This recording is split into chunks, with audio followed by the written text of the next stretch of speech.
Good morning all of you. आज हमारी जो क्लास है एक्टिव और पैसिव वॉइस की, उसमें इस क्लास में अभी तक हमने पास्ट परफेक्ट टेंस के कंटीन्यूअस तक पैसिव वॉइस बनाने के नियमों को और उसकी परिभाषाओं को समझा है। आज उसी सीरीज को हम फिर आगे ले चलते हुए आज हम कंप्लीट करेंगे हमारा पास्ट परफेक्ट टेंस का अफर्मेटिव सेंटेंस।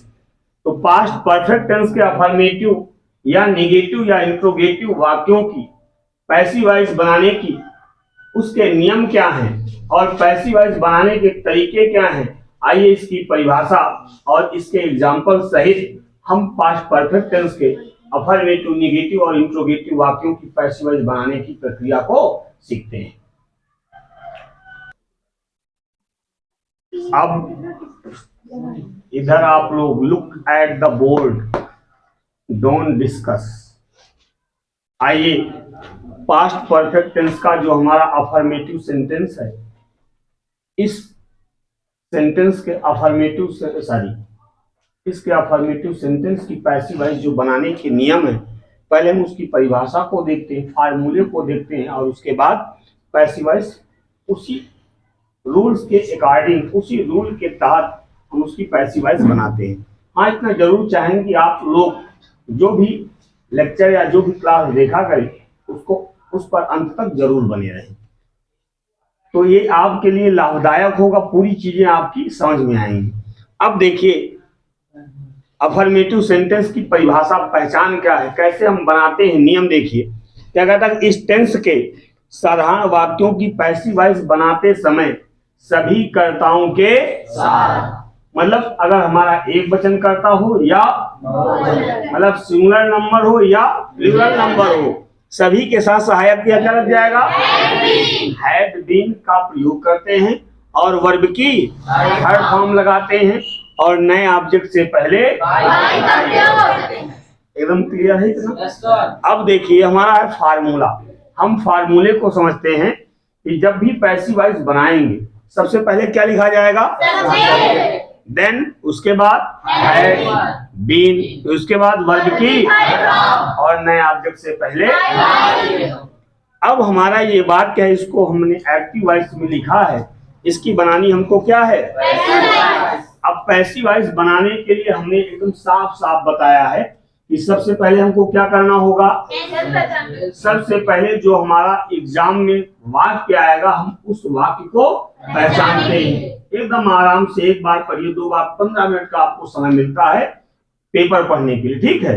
तो अगर पैसिव वॉइस का वाक्य दिया है तो सबसे पहले हम क्या करेंगे, उस वाक्य को एक बार 2 बार पढ़ते हैं ताकि ये समझ में आ जाए कि वाक्य हमारा किस टेंस का है। जब टेंस समझ में आ जाएगा तो जो हमने चार्ट ऑफ पैसिव वॉइस बनवाया है वो पूरा चार्ट अपने दिमाग में फ्लैश कर लीजिए, तुरंत चल जाना चाहिए आपके दिमाग में किस टेंस के साथ कौन सी हेल्पिंग वर्ब लगी है, और फिर उसके अकॉर्डिंग हम बना डालते हैं। और हमने नियम लिखवाया, पैसिव वॉइस बनाते समय करते क्या है, सब्जेक्ट को ऑब्जेक्ट को सब्जेक्ट में, मतलब पैसिव वॉइस बनाना तो हमको 2 चीजें ढूंढनी, कौन कौन सी, इस वाक्य में हमारा सब्जेक्ट क्या है, द पुलिस, ये हमारा सब्जेक्ट है।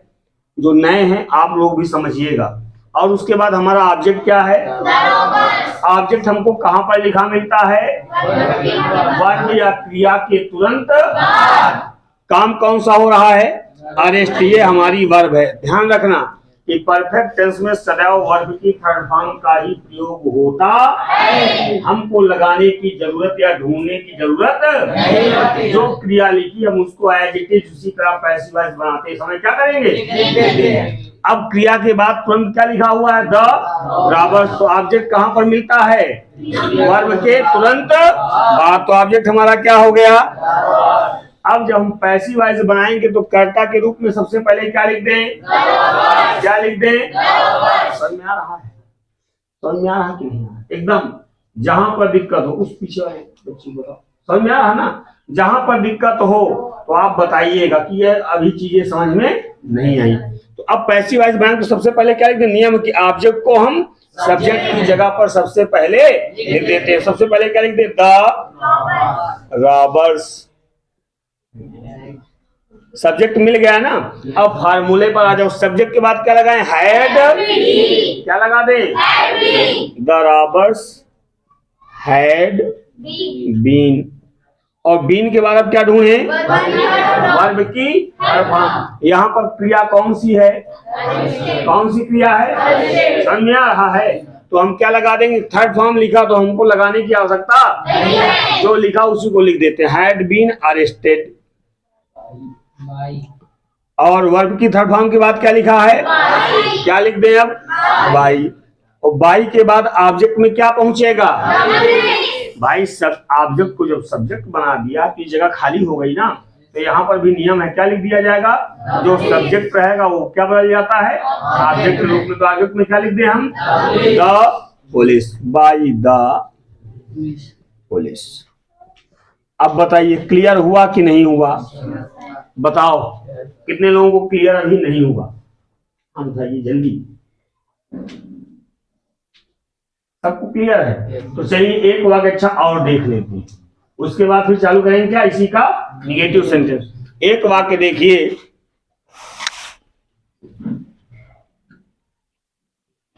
हमने लिखा he had spoken the truth before the case ended. ये हमारा वाक्य है कि he had spoken the truth before the case ended. यहां पर आइए, कहां पर? बोर्ड की तरफ देखिए आप सभी लोग। अब घबराना नहीं कि वाक्य तो बहुत बड़ा हो गया है, अब इसको कैसे किया जाए। तो हमको सिर्फ एक लक्ष्य देखना है कि हमको सिर्फ और सिर्फ दिखाई दे क्या? चिड़िए की आंख। क्या देखनी चाहिए? चिड़िया की आंख ही दिखे। अर्जुन बन जाओ आप लोग। सिर्फ आपका लक्ष्य कहां पर लगे? उसकी आंख पर लगे। पत्ती, पेड़, बादल, डाली हमको दिखनी नहीं चाहिए। अगर ये दिखा तो लक्ष्य हमारा चूका, पक्का चूकेगा। ठीक? तो वाक्य कितना बड़ा है? तो वाक्य बड़ा है तो घबराना हमको नहीं। हमको सिर्फ ये देखना है कि टेंस कौन सा है, टेंस कौन सा है। क्लियर हो रहा? कौन सा टेंस? क्लियर हो गया। तो अब क्या क्या ढूंढे? सब्जेक्ट और ऑब्जेक्ट। जहां से हमारा उद्देश्य मिल जाएगा वहीं से हम काम चालू कर देंगे। इस बात में subject subject object object object कहां पर मिलेगा? क्रिया के तुरंत बाद। काम कौन सा हो रहा है? स्पोकन। काम कौन? बोलने का ही तो काम हो रहा है। और क्रिया के बाद क्या लिखा है? द ट्रुथ लिखा। ये तो हमारा ऑब्जेक्ट बन जाएगा। ये जो भी लिखा इस पर हमको ध्यान नहीं देना, कतई नहीं देना। समझ में आ रहा ना? अब जब पैसिव वॉइस बयान तो सब्जेक्ट के रूप में क्या लिख दें? क्या लिख दिया जाए? The truth. हमने लिख दिया द ट्रुथ। सब्जेक्ट हो गया, क्या लगा दें? Had been. हैड बीन के बाद क्या लगा दें? क्या? स्पोकन। वर्ब की थर्ड फॉर्म के बाद बाई। बाई के बाद ऑब्जेक्ट। ऑब्जेक्ट के रूप में क्या लिखा जाएगा? ही। जब ही ऑब्जेक्ट के रूप में जाएगा तो ही काहे में रहता है? काहे में रहता है? ये पूरा चार्ट सब्जेक्ट ऑब्जेक्ट का परिवर्तन याद करना है हमको। ठीक है ना? By him. फिलहाल सभी बच्चों को याद है, जो नए आए हैं इनके लिए हम कह रहे हैं कि आप नोट करके याद कर लीजिए। By him. बचा अब क्या? क्या बचा? जो हमारा बचा उसको हम उसी तरह सबसे लास्ट में लिख देंगे। हमने क्या लिख दिया? Before the case ended. अब बताइए कहीं पर कोई दिक्कत? Any problem? पक्का? तो एक वाक्य हम आपको और देते हैं, जरा करके दिखाइए आप लोग।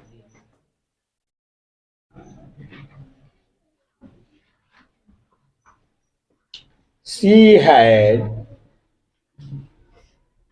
solved the problem before the teacher came। इस वाक्य को आप लिख करके इसकी पैसिव वॉइस बना करके दिखाइए। पहले इसकी पैसिव वॉइस बनाना तब नोट करना। और आप लोग भी ये नियम परिभाषा सब कुछ क्या करते हैं, एक कॉपी नोटबुक लेकर विधिवत नोट करते जाइएगा। आप लोगों को अन्यत्र कहीं पर जाने की आवश्यकता नहीं है। आपका पूरा सिलेबस, आपका पूरा कोर्स हम यहीं पर कंप्लीट करवाएंगे, इसकी मैं जिम्मेवारी लेता हूं। तो इसको प्लीज नोट कर लीजिए। बन गया आप लोगों का? चलिए नोटबुक में मत बनाइए। ऐसे ही ओरल कितने लोग बता पा रहे हैं, हाथ उठाइए जरा। वाह। अब चलिए इसका पैसिव वॉइस बनाएंगे। सबसे पहले क्या ढूंढे, क्या है? सी। ऑब्जेक्ट क्या है? जब पैसिव वॉइस बनाएंगे तो कैसे बने? सबसे पहले क्या लिखें, उसके बाद उसके बाद उसके बाद उसके बाद उसके बाद उसके बाद बिफोर घट। इसका मतलब पूरा आपको रट गया। रट गया कि नहीं रट गया? क्लियर हो गया कि नहीं? तो ठीक है। अब इसके बाद इसको कंप्लीट कर लीजिए। इसका हो जाएगा। जो अभी भी इसमें से आप में से जिसको नहीं आ रहा तो इसकी देख लीजिए। सब्जेक्ट हमारा है सी, ऑब्जेक्ट हमारा द प्रॉब्लम। जब पैसिव वॉइस बने तो हो जाएगा the problem had been solved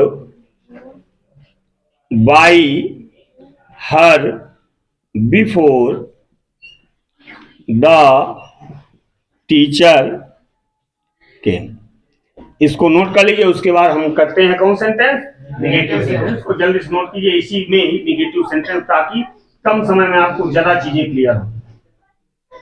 अब पास्ट परफेक्ट टेंस के निगेटिव सेंटेंस की पैसिव वॉइस बनाने के नियम को और उसके तरीकों को हम समझते हैं। जिस प्रकार हमने अभी समझा क्या, अफर्मेटिव सेंटेंस, उसी के आगे अब हम चालू कर रहे हैं हमारा क्या, निगेटिव सेंटेंस। तो हमारी ये परिभाषा या नियम यहाँ पर लिखा हुआ है, फार्मूला लिखा हुआ है।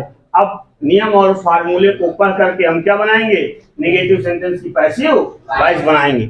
चलिए एक बार नियम पर निगाह डालते हैं। क्या है, इस टेंस के नकारात्मक वाक्यों की पैसिव वॉइस बनाते समय सभी कर्ताओं के साथ, किसके साथ, सभी कर्ताओं के साथ, मतलब चाहे एक वचन का कर्ता हो या क्या लगेगी हेल्पिंग वर्ब, हैड नॉट का प्रयोग करके वर्ब की और नए ऑब्जेक्ट से पहले आराम से क्या काहे का प्रयोग करते हैं, बाई का प्रयोग करते हैं।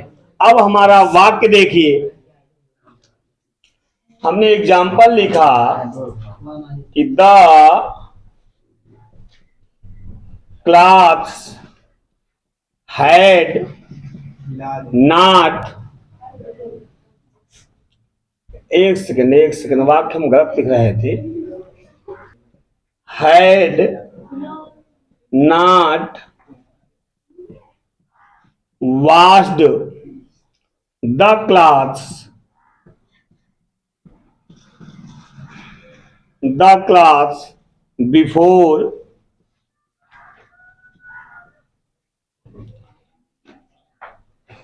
dinner, before dinner। अब इसको देखिए, वही प्रक्रिया पूरी अपनानी है। बार बार उसी को कहे, रिपीट करें तो आपके समय की बर्बादी ही है। लेकिन फिर देख लीजिएगा, पैसिव वॉइस बनाने के लिए सबसे पहले क्या पहचानेंगे, वाक्य का टेंस पहचानेंगे। क्या पहचानेंगे, टेंस पहचानेंगे। और उसके बाद सब्जेक्ट और ऑब्जेक्ट। इस वाक्य में सब्जेक्ट क्या है, ऑब्जेक्ट क्या है, ऑब्जेक्ट क्या है, ये हमारा ऑब्जेक्ट है और ये हमारा। जब पैसिव वॉइस बनाएंगे तो सब्जेक्ट के रूप में क्या हो जाएगा, द क्लास। क्या हो जाएगा, the.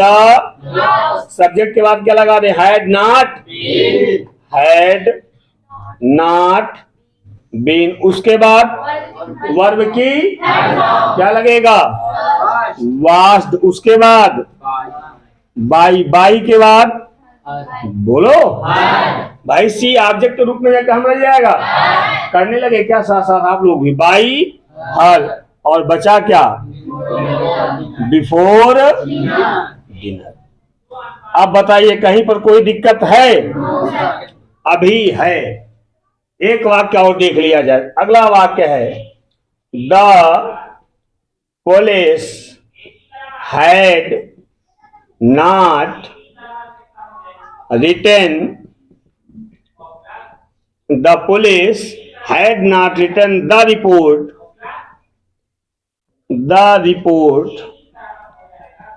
before the officer came. Before the officer came. अब यहां पर देखिए, लुक एट द बोर्ड, कहीं पर ना देखो, पहले समझ लो उसके बाद करो।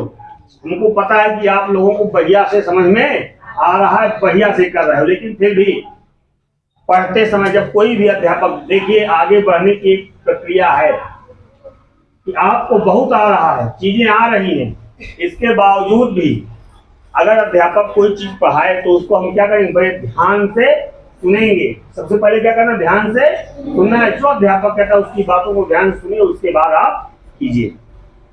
The police had not written the report before the officer came. जब इसकी पैसिव वॉइस बनाएंगे तो यहाँ पर भी क्या क्या ढूंढे, सब्जेक्ट और ऑब्जेक्ट। सब्जेक्ट क्या है हमारा, द पुलिस। ऑब्जेक्ट क्या है हमारा, द रिपोर्ट। पैसिव वॉइस बनाएंगे तो सबसे पहले क्या लिख दें, द रिपोर्ट। उसके बाद हैड, सब्जेक्ट के बाद फार्मूले पर आ जाइए, हैड नॉट बीन। उसके बाद रिटन, रिटन के बाद बाई के बाद द पुलिस, और उसके बाद बिफोर द ऑफिसर के। अब बताइए कोई दिक्कत है, बोलिए।